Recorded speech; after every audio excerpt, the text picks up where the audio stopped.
Okay, boys and girls, we've been talking about Christmas traditions, and before we get started looking at other countries, I wanted us to focus some on our traditions that we do in our culture, in America, in our country.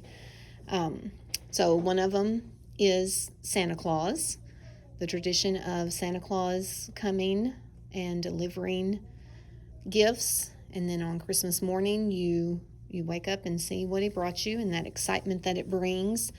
We hang stockings on our mantles and hope that he puts prizes and toys and whatever, not a lump of coal, because that's, if kids are naughty, they're supposed to get a lump of coal in their stocking.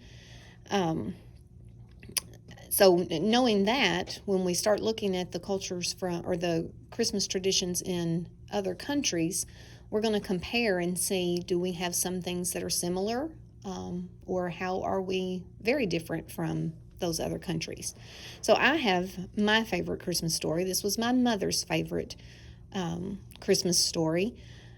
It's called Santa Calls, and it's written by William Joyce. And you might notice the illustrations kind of look like that roly-poly-oly Disney character.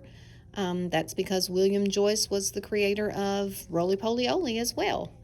So the characters kind of look similar through his drawings. So he is the author and the illustrator because there's only one name on our book.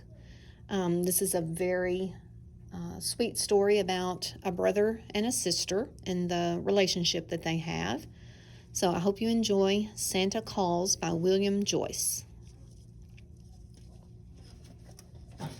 I like looking at this map.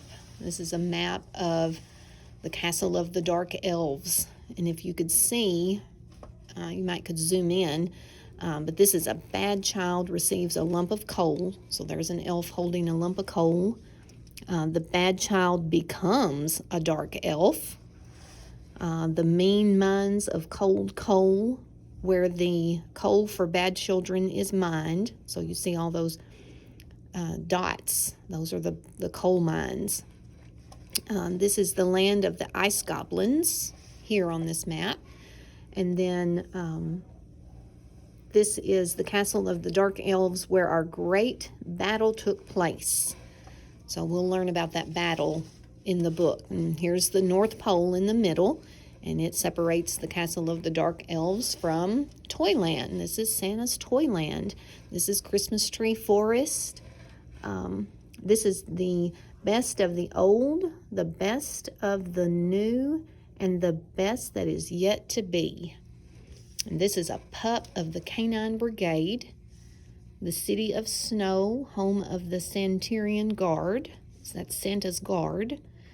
The Ho-Ho Post. This is where the letters get delivered to Santa. I'm trying to see what it says right there. Where Esther's letter...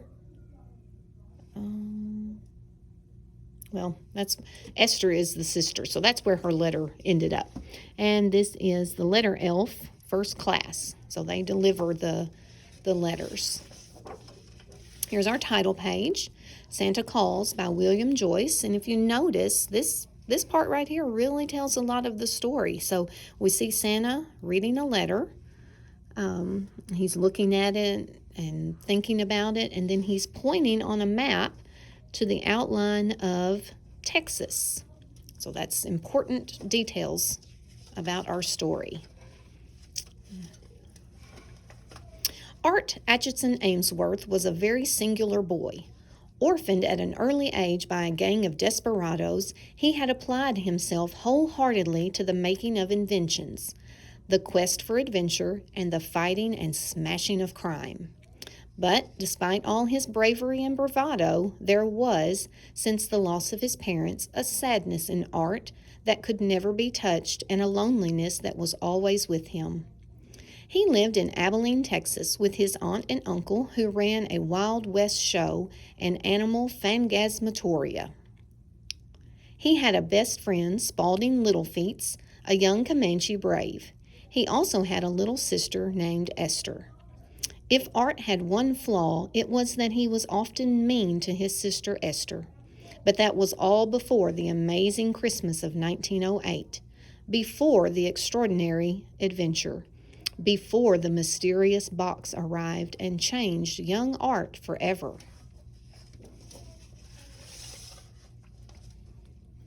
They found the box outside their prairie laboratory one dusty December day, just before Christmas. No one knew how it had gotten there, and the only clue to its origins was a large SC stamped on the one side. "Holy mackerel," said Art. "What a mystery!" "I suggest we examine it scientifically," said Spaulding. And so, using the most scientific method at their disposal, they poked the box with a stick. A note instantly emerged. It read, "Open the box. Assemble the contents. Come north. Yours, SC." "By the rings of Saturn," cried Art, examining the box with a magnifying glass of his own design. "It's from Santa Claus himself." Spaulding stepped closer and whispered, "You mean?" "Yes," said Art. "Gee whiz," sighed Esther in awe. "Santa calls."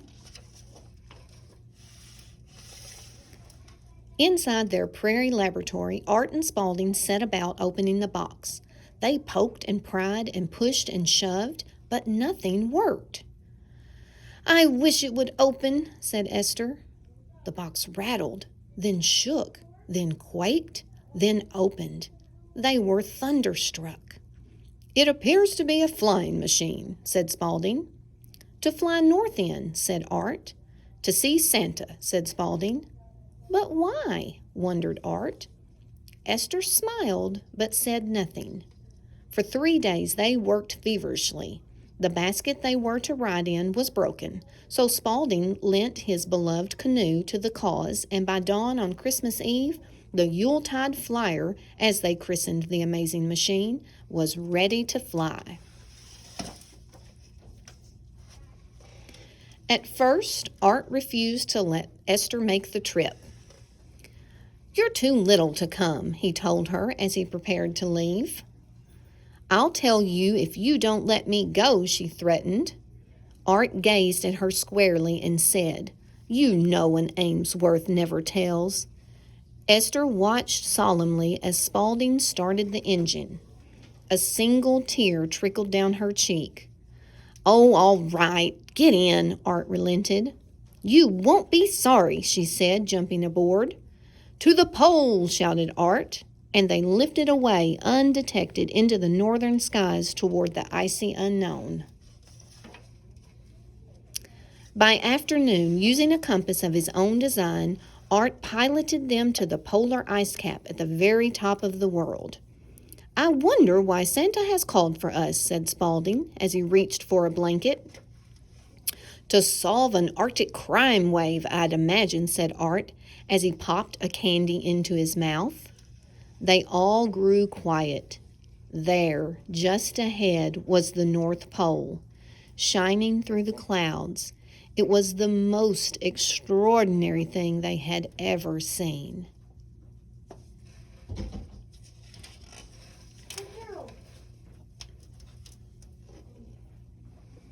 Their descent was graceful, but their landing was a catastrophe.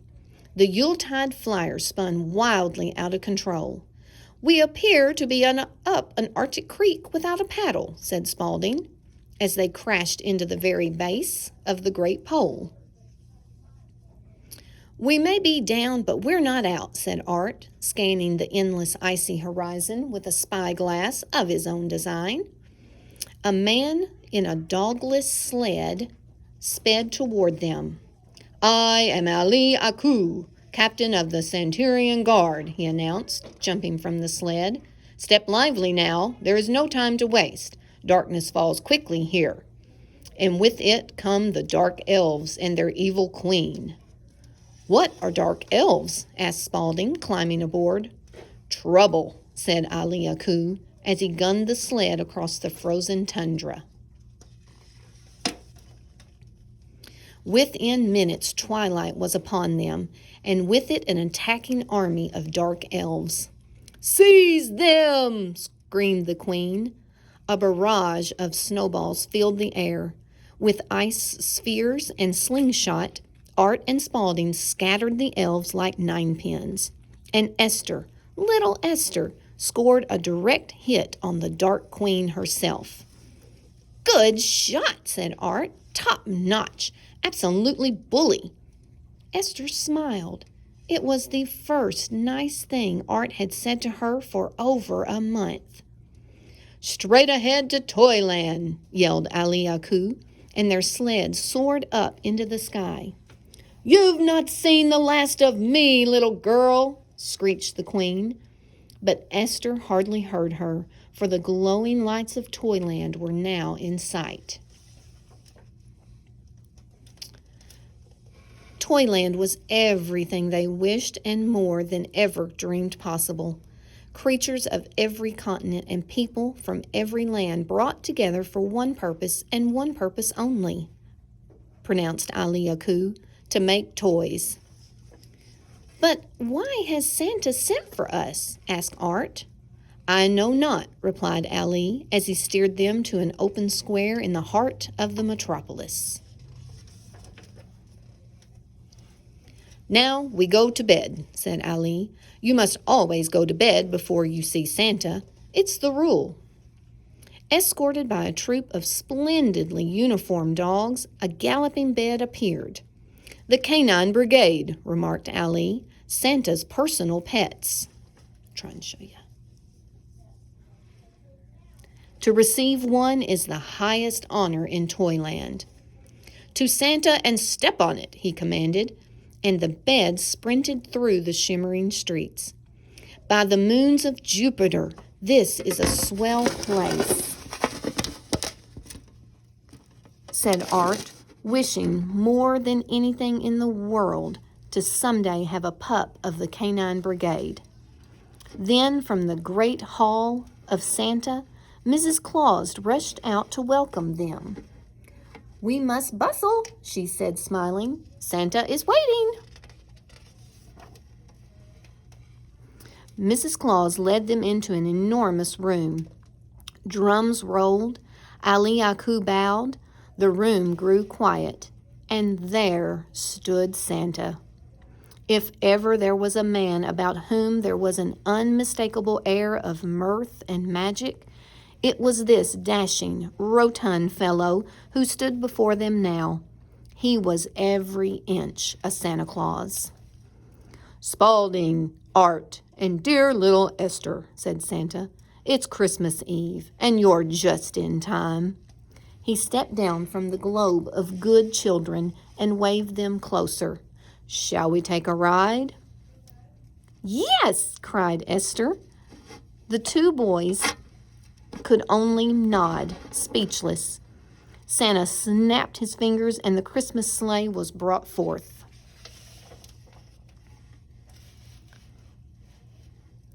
Santa hoisted the children aboard. "Why in the name of Neptune did you call for us?" asked Art. Santa chuckled. He smiled at Esther and put his hand on Art's shoulder. "Mr. Ainsworth, for now, just enjoy the ride." Then Santa cracked his whip. The sleigh took flight and shot out over Toyland. Trumpets blared, flags waved, thousands cheered, and above it all Santa's voice rang loud and clear. "Merry Christmas, one and all! Merry Christmas!" As they flew away, a balloon unlike the others swerved into their path. The sky grew thick with snowballs as a cluster of dark elves swept aboard and plucked Esther from the sleigh. "Esther!" shouted Art, reaching for her. The queen squealed with delight as they vanished into the clouds. "Call out the guard and attack the queen's castle," commanded Santa. "Esther must be saved." "Wait!" shouted Art urgently, for he felt something he had not felt for a very long time. "She's my sister, and I will save her. Do the elves have a weakness?" "Candy," replied Santa. Art's eyebrows shot up. "Aha," he said. I have a new invention. Allie, Spaulding, I need your help." And so, under cover of darkness, Art, Spaulding, and Aliaku crept into the fearsome castle of the Dark Queen. They found Esther soon enough, held prisoner before a giant boiling cauldron, encircled by an army of dark elves chanting, "Gimme, gimme, gimme." "It's the only word in their language," whispered Aliaku. "Unhand my sister, you Arctic ruffians!" Art shouted, rushing forward and hurling a candy bomb of his own design. There was a loud explosion. Smoke filled the room. Candy rained down as the dark elves scattered. Up the tower steps dashed Art and his stalwart band, with the queen and her elves in hot pursuit.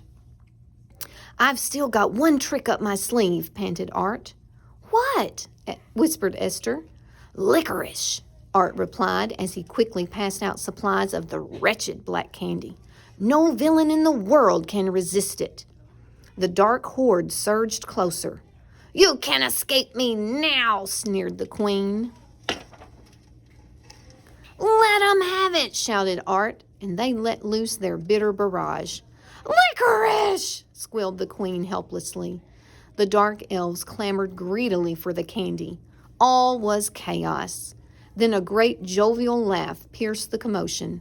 There at the top of the stairs, they could just make out the silhouette of Santa. "Well, just in a Saint Nick of time," said Art, as he grabbed Esther's hand and helped her away. "Thanks for coming to get me," said Esther to her brother as they climbed aboard the sleigh. Art was quiet for a moment. "Well, Christmas wouldn't be the same without you around," he said. He squeezed her hand. "Besides, you're too good a shot to leave behind." Esther smiled. Santa laughed. "Mr. Amesworth," he said, "Merry Christmas to you." And he cracked his whip. "What's our first stop, Mrs. Claus?" "Abilene, Texas," she replied, and the sleigh took off. Art held his sister tightly, as whatever sadness and loneliness he had ever felt melted away, and the man in the moon himself seemed to bid them farewell. The world is more full of wonders than I ever knew," he said in a whisper. In no time, they were home. Suddenly, Art, Esther, and Spaulding were very sleepy. "What's happening?" asked Esther. "Nothing to worry about," said Mrs. Claus as the children were carried quietly into the house. "Just a little Christmas magic," added Aliaku. As they were being tucked into bed, Santa asked, "Did you enjoy the ride, Mr. Amesworth?" "Oh, very much," said Art, fighting to stay awake. "But why did you call for us?" Santa didn't answer. Then as Art drifted to sleep, he heard Santa say softly, "Good night, my fine, brave children. Merry Christmas dreams." The next morning they awoke with a start. "Was it all just a dream?" wondered Spaulding. "I hope not," said Esther. "I'd bet the farm it wasn't," said Art, and rushed outside. By the Prairie Laboratory, in the very spot where they'd first found Santa's mysterious box, there sat a splendid new canoe for Spaulding, with Yuletide Flyer 2 painted on its side. For Art, there was a handsome puppy of the Canine Brigade, and for Esther, there was only an envelope. "By the stars above," sang Art, picking up his pup, "it's all true." "An amazing man, that Santa," said Spaulding as he examined his canoe. Esther opened her envelope. Inside were 2 letters. She looked them over eagerly, then tucked them into her robe. She was grinning from ear to ear. "Is that all you got? Just some letters?" asked Spaulding. "Oh, it's much more than that," replied Esther. "What'd they say, sis?" asked Art excitedly. Still grinning, she looked Art squarely in the eye and said, "You know an Amesworth never tells." "Right you are," said Art, laughing. "Come on, let's play with the pup."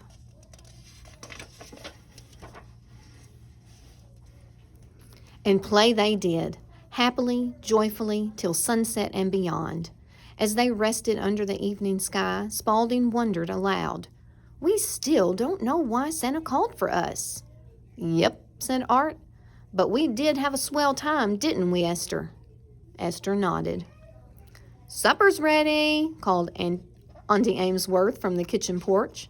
They ran inside to the warmth of their house, and they were happy, each one of them. They smashed a crime with a new invention. They'd had a great adventure, and Art and Esther were now at last friends. And on that Christmas Day, all was right with their world. Here are the letters. Dear Santa, you can send me toys if you like, but what I really wish for is for my brother Art to be my friend. Yours, Esther Amesworth. And there you see, Esther Amesworth, Amesworth Ranch, Abilene, Texas, USA. To Mr. Santa Claus, North Pole. Dear Esther, such a rare and wonderful request could not be refused. I'm glad our little adventure did the trick. S.C. Miss Esther Amesworth Ranch, Abilene, Texas, USA. The end.